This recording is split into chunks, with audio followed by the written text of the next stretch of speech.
구속사 5분 메시지.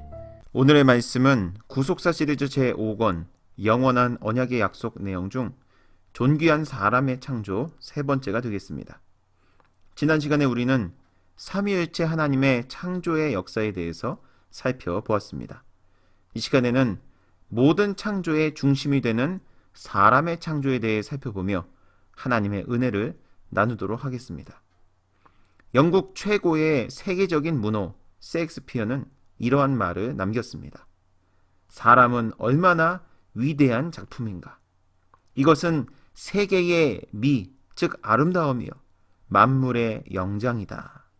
자, 여기서 영장이란 만물 중에서 가장 뛰어난 신령하고 기묘한 능력을 지닌 존재요, 가장 빼어나고 뛰어난 존재를 뜻하는 단어입니다.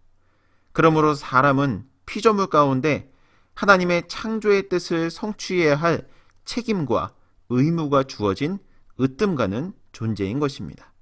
그래서 시편 기자는 나를 지으심이 신묘막측하심이라 주의 행사가 기이함을 내 영혼이 잘 아나이다, 이렇게 노래하였습니다. 신묘막측이란 신통하고 묘하여 감히 측량할 수 없다는 뜻입니다. 즉 하나님께서 사람을 창조하신 솜씨는 인간의 능력으로 감히 헤아릴 수 없을 정도로 위대하고 놀랍다는 의미가 되는 것입니다. 실로 사람은 하나님의 위대한 걸작품인 것입니다. 이러한 사람의 창조에 대해서 구약성경 창세기 1장과 2장에 크게 두 번 나타나고 있는데, 창세기 1장 26절에서 28절 말씀 볼 때 전 우주와 만물 속에 포함된 사람의 기원과 위치에 대해서, 그리고 창세기 2장 7절에서 25절 말씀 보면 언약의 대상이 되는 사람의 상태를 보여주고 있습니다. 먼저 창세기 1장을 통해 알 수 있는 사실은 사람은 전 우주 만물 가운데 가장 나중에 창조되었다는 사실입니다. 이것은 하나님께서 마지막에 창조하신 사람에게 가장 큰 관심과 기대를 두셨다는 뜻이요, 이제까지의 모든 창조가 오직 사람을 위한 것이었음을 나타낸다 하겠습니다. 이처럼 사람은 분명 다른 피조물과 구별된 존귀한 존재인 것입니다. 그리고 창세기 1장 27절 말씀을 히브리어 원어 성경을 통해 살펴보면 사람의 존귀성에 대해서 선명하고 지속적으로 표현하고 있음을 확인할 수 있습니다.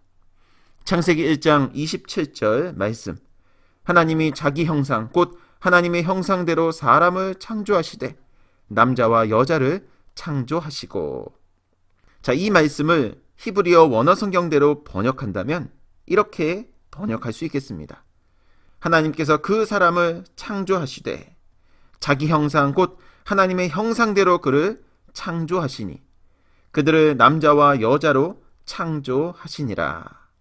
자, 여기 창조라는 단어가 3번 나오고 있는데 모두 히브리어 바라라는 단어를 사용하고 있습니다. 히브리어 바라는 하나님께서 단독으로 친히 창조하신 행위에만 사용되는 단어입니다. 따라서 하나님께서는 인간 창조를 통해 하나님의 영광스러움이 이날 최고 절정에 이르렀음을 강렬하게 표현하신 것입니다.